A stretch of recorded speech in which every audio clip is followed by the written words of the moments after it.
Is there tension in the Red Sox clubhouse? Alex Cora spoke out after some recent remarks that Red Sox players have made to the media.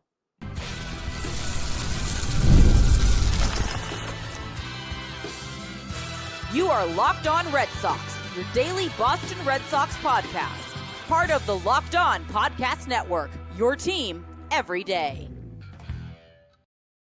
Hello and welcome to Locked On Red Sox, your daily Boston Red Sox podcast, part of the Locked On Podcast Network, your team every day. I'm your host, Gabby Maljanian, former ESPN social media associate and current host of the Boston Balling podcast as well. And I'm here to bring you the latest in all things Boston Red Sox, Monday through Friday, straight to your favorite podcast feed. And it's completely free, so you might as well continue to tune in because Locked On is your team every single day.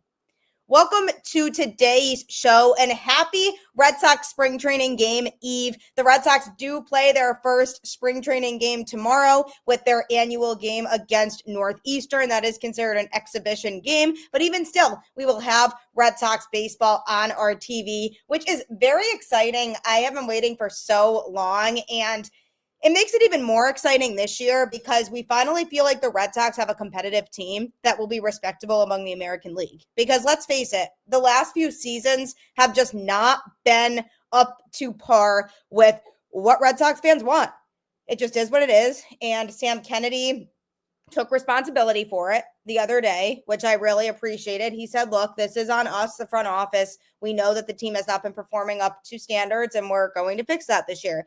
And now the Red Sox finally have a team going into the season that we can feel excited about. But while we have this team that people can feel excited about, is there some tension among the Red Sox players and in the clubhouse right now because of position switching potential? I'm going to be talking a little bit about that on today's show because Alex Cora did speak out on it. I'm also going to be talking about the Ceddanne Rafaela growth plan. The Red Sox did reveal a plan for exactly how they want to go about improving Rafaela's performances in 2025 and beyond. And I'm also going to be getting you all ready for Friday's game as the Red Sox play their first spring training game down in beautiful Fort Myers, Florida. And I am sitting here so jealous because I am staring at so much snow outside my window. Yay for New England. But for me, I am going to be going down to spring training next week, so I'll be bringing you some coverage from there, and I am very excited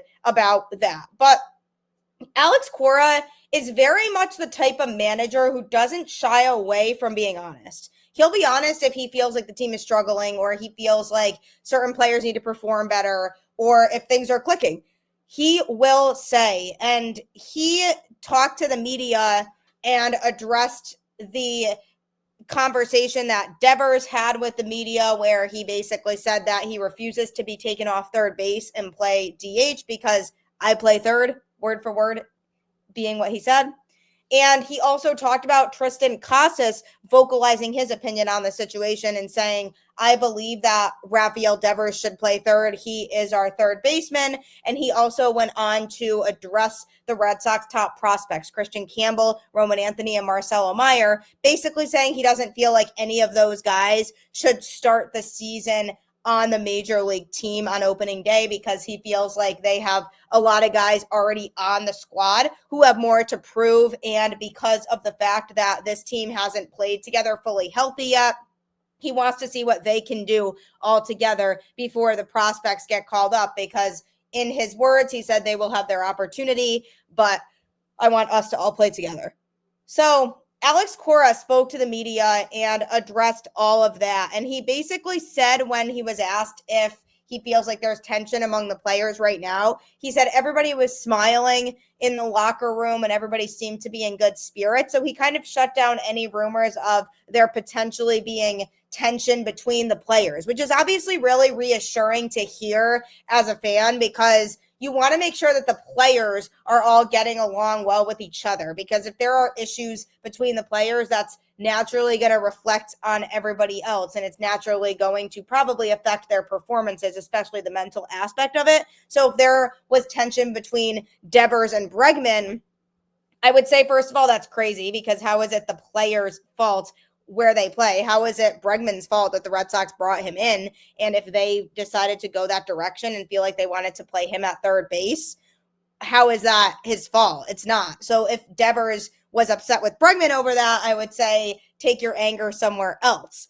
So I'm happy to hear that that tension does not exist, because it's so important for the players to be able to get along regardless. And Alex Bregman even said when he was asked about it that he's just excited to be teammates with Devers and that he'll play wherever the Red Sox want him to play, because he gets it. He's a veteran. He knows that you have to put yourself in a position to help the team to succeed. So he just said, I'm happy to be playing with him and I want to play wherever is most beneficial for the Red Sox. Now, one thing in this whole situation that should be considered is the fact that Bregman is coming off of a Gold Glove at third base, and he can help Devers to improve defensively, because you have a guy in Alex Bregman who historically throughout his career has been a very good defender, and a guy in Devers who historically has struggled defensively throughout his career. So you take this veteran in Bregman that if the Red Sox do decide that they want to make Devers the everyday third baseman come opening day, great. Have Bregman work with him and help him defensively to improve his skills. And I'm hoping that can have a similar impact on him as Justin Turner did on Tristan Casas when he was working with him on first base. So I'm hoping that the trickle down effect is that whatever they decide to do at third base, it works out in the end, because either they start Bregman there, who's a really reliable defensive third baseman, or they start Devers there and they hope for him to improve. So Alex Cora addressed that, said there doesn't seem to be any tension among the players, but he also did address Tristan Casas speaking out and was asked what he thought about the things that Casas was saying. And he basically said in so many words that Casas isn't involved in roster decisions. He didn't say that Casas was necessarily in the wrong for saying the things that he said, but he was very direct in saying that they're going to do what's best for the Boston Red Sox. He said, people sit here and we don't put limits on them. Casas said what he said, but at the end of the day, we're in the winning business. From my end, we're going to make decisions based on competition, roster flexibility, and versatility. We're going to take our best 26 guys to Texas. People will express what they feel. Some people are going to agree. Some people aren't going to agree. Some people are going to like it. Others aren't going to like it. At the end, we like the first baseman. He's going to play and he's going to hit. So basically, Alex Cora said, look, it's our decision, and we are going to make roster decisions based on the best interest of the organization and the team. And he didn't say that Casas' opinion doesn't matter. That's not really what he was getting at. It was more that ultimately at the end of the day, whoever the best players are come opening day are who are going to make the trip with them to start the season. And there's not necessarily anything wrong with Casas speaking his truth. And I 100% respect the fact that he backed up his teammate in Devers, because imagine the backlash he would get if he said, no, I don't think Devers should play third base, because then what kind of message is that sending to Devers? You don't believe in me and we've been teammates for a while. That would be a tough look on him. I don't fault Casas for backing him up. But again, like I talked about on yesterday's show, it's more about the image of what comes across and what you're saying to the media versus what you aren't. And certain things just should not be said to the media. And I think in certain cases, when Casas was asked the questions he was asked, he could have worded it a lot better so that he wasn't basically revealing everything to the media. But Alex Cora did make it clear that at the end of the day, it's a front office decision and it's not a decision of the players. And I respect that a lot, because Alex Cora is right. I mean, the Red Sox organization writes the checks for the players. And to an extent, they need to try to make their homegrown stars happy. They need to try to make Devers happy, because it sends a negative message to other upcoming free agents that may be thinking about coming to Boston, that they're not loyal to players. So why would they sign with Boston? So in a way, they do have to try to be careful with this situation and make sure that they're not completely rubbing Devers the wrong way and that it completely turns people off from wanting to play in Boston. But what they can do is sit him down and say, look, we have to do what's best for our organization. And right now we feel like you DHing is best for our organization, if that's what they decide. And Cora was basically saying that. He was saying, look, like, these guys need to understand that this is a business and we are a business and we're going to do what's best for our business, which is winning games, and who is going to put us in the best position to succeed and win. So I have nothing wrong with what Alex Cora said. No problem with that. I really like the fact that he put it out there, and it kind of made it make sense why the Red Sox are still kind of playing around with this decision and aren't 100% sure what they're going to do when it comes to second base and third base right now. And it's because they still need to see how things play out over the rest of spring training and see how these guys perform at those positions that they could be playing, and then make a decision from there. So Cora basically said we don't have a decision today, and our decision is not going to be based on what the players say. It's going to be based on what we as an organization feel would help the organization to win games the most. So I'm happy Alex Cora spoke out about it. Am I mad at the players? 100% no. I just think the younger players still have some maturing to do when it comes to how they handle the media. And I think having somebody like Bregman in here can help to show these guys what you do and don't say to the media. So hopefully everything gets resolved sooner rather than later, and we don't have to worry about any of this going into opening day. But it was definitely reassuring to hear that there wasn't tension in the locker room among the players, because that is the most important thing. And it is Cora's job to make sure that these guys are staying on track and sticking with their job out there. And the last thing we want is for the Red Sox to have finally built a competitive roster that we can all be excited about, but our excitement is held back a little because of some tension, and there's guys that mentally just aren't locked in. So hopefully they can resolve this front office positional issue with the guys sooner rather than later, and that players aren't feeling disappointed in what the organization decides to do, because come opening day, everybody has to be happy with where they're playing, and it just is what it is. And they have to put 100% effort into whatever role they are playing on this team. So good for Alex Cora for speaking his truth. And coming up, I'm going to be talking about a player who's been the center of a lot of conversations this offseason. Is he going to get better in 2025? That's next. Looking for a snack that's both delicious and nutritious?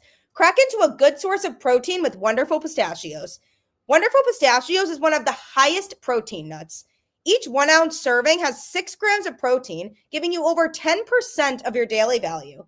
Plus, they're packed with fiber and better for you unsaturated fats to help keep you feeling fuller longer. Personally, I love the no shells variety. It's the perfect grab and go snack for busy days. Whether I'm snacking at my desk, on a road trip, or just need a quick protein boost, they're always my go-to. And if you love cracking open every shell for that satisfying crunch, the in-shell options are a classic favorite.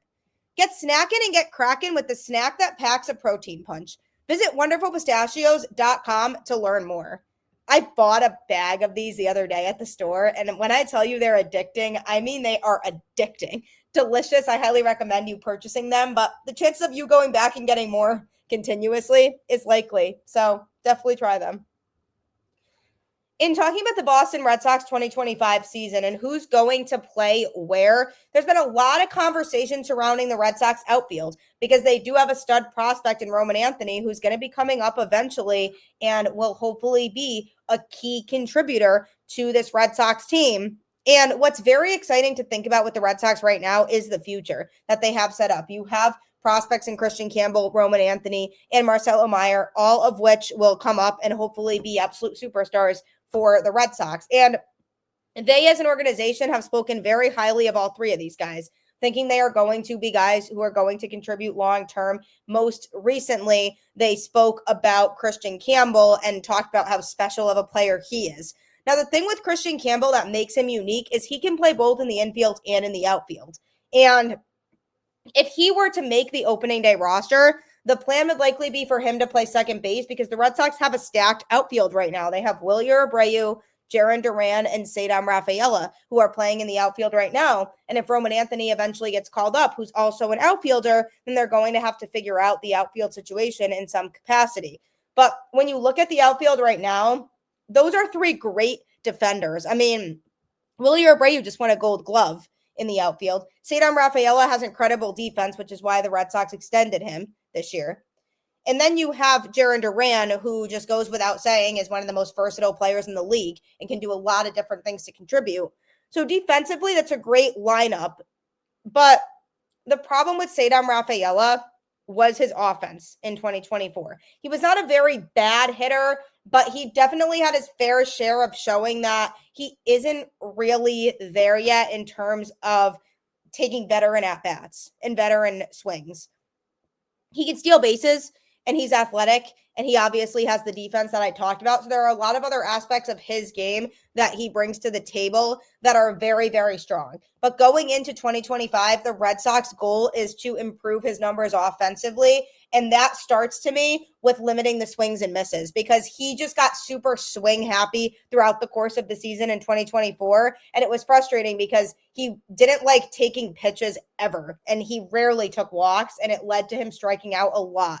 And I'm hoping that he can make more contact in 2025 because he's better at picking his pitches and being a little bit more selective. And the Red Sox did lay out a plan for Ceddanne Rafaela heading into 2025 that they are hoping to implement.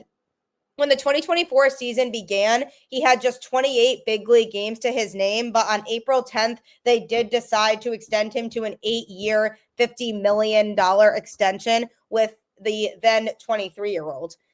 It wasn't a mega deal in the world of baseball money, but it appeared to be a shrewd investment based on his minor league track record. I mean, it is taking a gamble on a guy who they hadn't seen a lot of at the major league level. So a lot of people were confused as to why they pulled the trigger so quickly on an extension with him. But then the front office came out and talked about it and said it's because they just really believe in his defense, and that that's such a big plus side to his game that they felt like they didn't want to lose that. While he did have stretches of good production during his rookie season, there were also some really obvious growing pains that I talked about extensively on this show during the season last year. In 152 games, he hit .246 with a .664 OPS, along with 23 doubles and 15 home runs. He also logged 5 triples and 19 stolen bases, but throughout the season, he really struggled to control the strike zone, posting a 46.6% chase rate, which was among the worst 1% in the league. His 2.6% walk rate was among the lowest 1% in the league. So he really was swinging and missing a lot, and like I said, rarely ever took walks. The end of the season in particular really caught up to him because he didn't register a walk in his final 142 plate appearances over 39 games from August 10th onward, which is something they really need to address. He proved valuable in the field, though, bouncing among shortstop, second base, and center fields. He played 87 games in center, 82 games at shortstop, and 10 at second. So that versatility that he provides defensively is another thing about his game that the Red Sox really like and that they feel makes him stand out, is because they could stick him in a few different positions based on injury or need, and he could play that position well. Cora did say when he was talking about Rafaela recently, physically it was a challenge. Playing short, playing center field, that was a lot. We threw a lot to him, and he actually had a good season, I believe. The chase part of it, we have to be better. So he knows where his area of weakness is, and it's great that Cora was able to call that out and acknowledge it, because he's basically saying this is where we're going to work with him. And ahead of this season, the Red Sox have laid out 3 ways that they're planning to get more out of Rafaela. First, they plan to play him almost exclusively in center field, which they've said a couple times already this offseason, rather than bouncing back and forth with the infield. And to be fair, last year it was necessary for them to do that because of Trevor Story's injury and him missing most of the season. The Red Sox definitely didn't intend to bounce him around between center field and shortstop as much as they did last year. They just didn't really have a choice with Story being out. So they're hoping that with a healthy Story this year, the Red Sox infield depth will be a lot better, and they can keep Rafaela in center field and have him not worry about trying to switch between the two and switch gears. Rafaela posted a -5 outs above average at shortstop last year with a +7 outs above average in center field. So clearly he made a lot more good plays in center, and the Red Sox believe that his defense can best be utilized in that role. The defense at multiple positions makes Rafaela a really, really functional piece on a roster, but I think we all see it similarly, that if Ceddanne plays center field every day, he's likely to challenge for a gold glove. Chief Baseball Officer Chaim Bloom said at the winter meetings when talking about Rafaela. He said, I think he's a guy that we will try to keep in center as much as possible. So that's step one to the Red Sox feeling like he can improve his game as if he stays in center field. Step two, he will continue using an altered batting stance, lowering his hands so that he's connected with his front leg with a small leg kick to help his timing out a little bit more. Alex Cora said we need him to hit against lefties. That's important, and we need him to get on base because if he gets on base, we can put pressure on the opposition, which is 100% true because he has the speed to steal bases, similar to Jarren Duran. He just wasn't getting on base enough. So altering that batting stance a little bit will hopefully help with his timing so that he's not swinging and missing as much. And the last leg of the Red Sox plan for Rafaela is a ramped up strength program at a training facility that JD Martinez actually works out at in Miami. That new routine helped Rafaela to add muscle to his 5'9" frame. And Cora said on that, he had a good offseason. He looks a little more physical. He's running better now than last year, which is awesome. He's in a good spot, and we're going to push him to be great. Alex Cora has allowed several of his young players breathing room in the majors in recent years, with Jarren Duran and Tristan Casas among the recent examples. So basically, guys who are forgiven at the beginning if they can't figure it out right away. And it sounds like that's what they're doing with Rafaela here. It's definitely premature for them to give up on him or draw all kinds of conclusions that he's not going to be this great player because it's just still too small a sample size. And Cora said that of Rafaela. He said, this is not the final product. We knew that last year, and now we just got to keep helping him. And that's natural for a player who's young and getting acclimated to being in the league to have some struggles early on. And the plate discipline thing that we've seen be an issue with Rafaela, that's something that can improve over time. That's an area of his game that he can grow in. And with the right guidance, I truly feel like Rafaela can be a really special player. And I think there are a lot of Red Sox fans who are being too hard on him. I've seen a couple comparisons to Jackie Bradley Jr., basically saying really good defender, but just can't hit.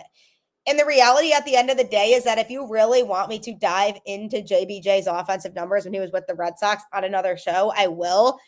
But you compare it to Rafaela's rookie season, 1 year, and Rafaela was putting up better offensive numbers. So that's just definitely an unfair comparison to make. And does it appear like he was ineffective? Absolutely, yes. Was he very average to slightly below? Yes. But it's too tough and too early on to make a decision right now that Rafaela is not going to be a star player in the future. I just think they need to alter his mechanics a little bit. And I think that because the Red Sox have a plan for that and they've made that clear and they've laid that out, I think we're going to see a lot of improvement from him at the plate, because if he can fix his plate appearances a little bit and get his offensive numbers up slightly, then that contract extension is going to look like a genius move by the Red Sox. And I truly feel like that can happen. So I'm actually really excited for Rafaela coming into 2025 because I feel like there's definitely a lot of potential there.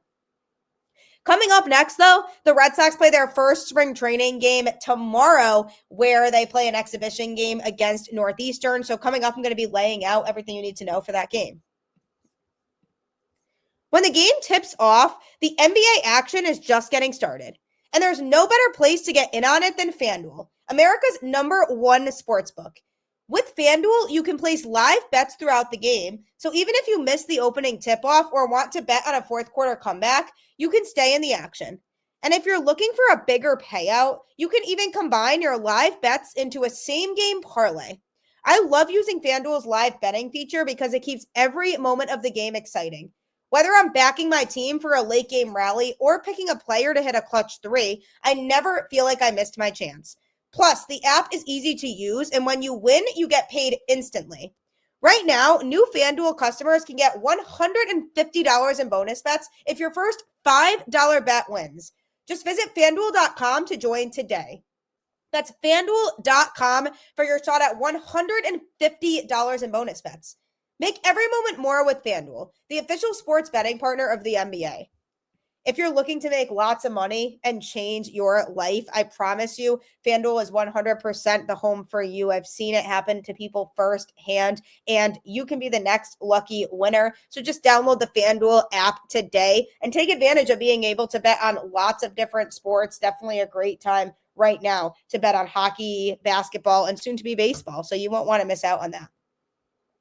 Spring training is here. The Red Sox do have their first spring training game tomorrow, Friday, in their annual exhibition game against Northeastern. And it's always interesting because this is a college team that they're playing against. And a lot of these guys are striving to be in Major League Baseball one day. They want to be professional baseball players. And you have these guys who are at the lower levels in the Red Sox farm system playing against these college players. And the college players are really seeing how they could stack up. And I think it's a great experience for everybody because you have the college kids being able to see what it's like to be on a professional team. And then you have these guys at the minor league levels going out there and seeing what aspects of their game they still need to improve if they want to get up to the major. So definitely a good opportunity for everybody. I actually spoke with a Northeastern baseball player last year around this time after he played in the exhibition game against the Red Sox farm system, and he said it was a really cool experience. So it was great to hear from him.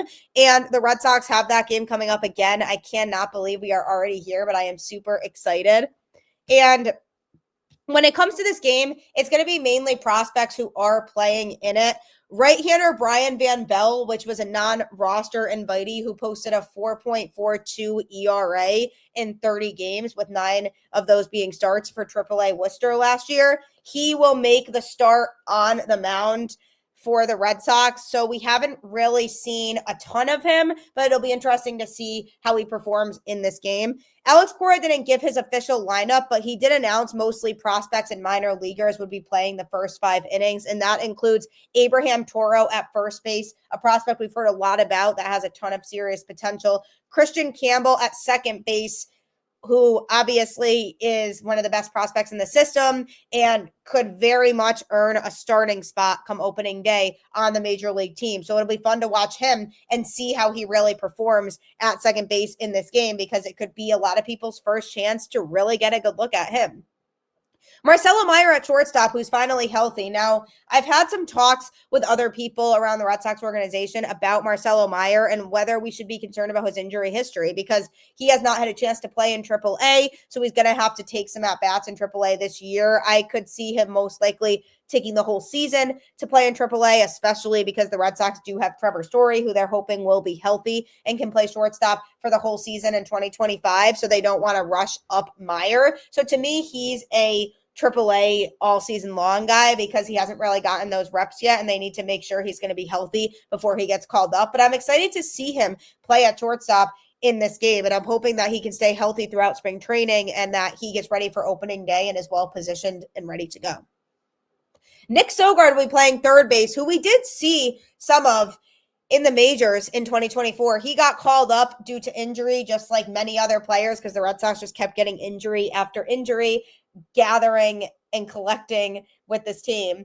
And Sogard was one of the guys who we got to see get some exposure, and he put together some quality at-bats for the Red Sox. I mean, he came up and got a hit in his first at-bat with the team. So I was like, wow, that's a good first impression to make. And he definitely had some other impressive at-bats. So he's definitely a name to keep an eye on. I don't know necessarily that there's a spot for him right now on the major league roster, but I do believe he could be one of the first called up if there is an injury, because he did get a little bit of that major league exposure last year. And I'm hoping he can carry that into this season, because I really liked what I saw from him when he did get called up. So I'm definitely going to be watching a lot of him in AAA this year.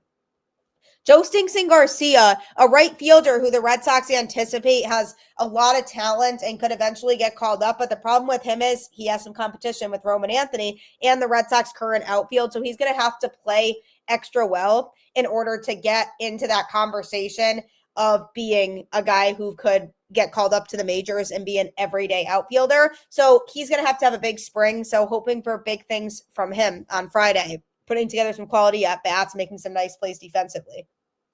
Nate Eaton in center field and Roman Anthony in left field, both of which are prospects that have gone through the system pretty quickly. Nate Eaton definitely still has some parts of his game that he needs to work on, but Roman Anthony in left field, I mean, he is nearly ready to come up to the majors. I wouldn't be surprised if he gets his opportunity at some point in 2025. The Red Sox have been very impressed with what they've seen from him, and they are very excited for him to continue to grow because he's somebody who they feel will be really special and will contribute a lot down the road for this Red Sox team at the major league level. So there you have it. That is the lineup to start that game on Friday. Don't expect any of the regular everyday major league players to go out there and play. That's not typically what they do. And sometimes they work those guys in to make sure they get reps, but it is a lot of prospects who play in the spring training games, and it really gives you familiarity on who's in our farm system.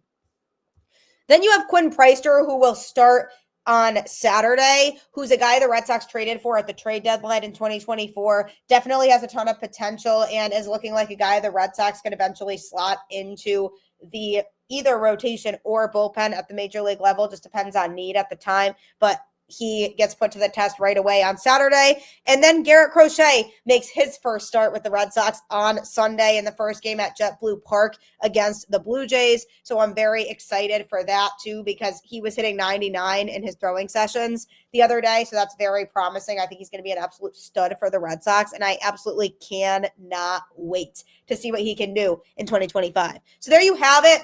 Hope you watch the game on Friday. I know I will be, and I'm going to be next week on the show talking about spring training games, what we're seeing from some of these prospects and who could eventually be called up to the major league roster, and things to look forward to as we head towards opening day.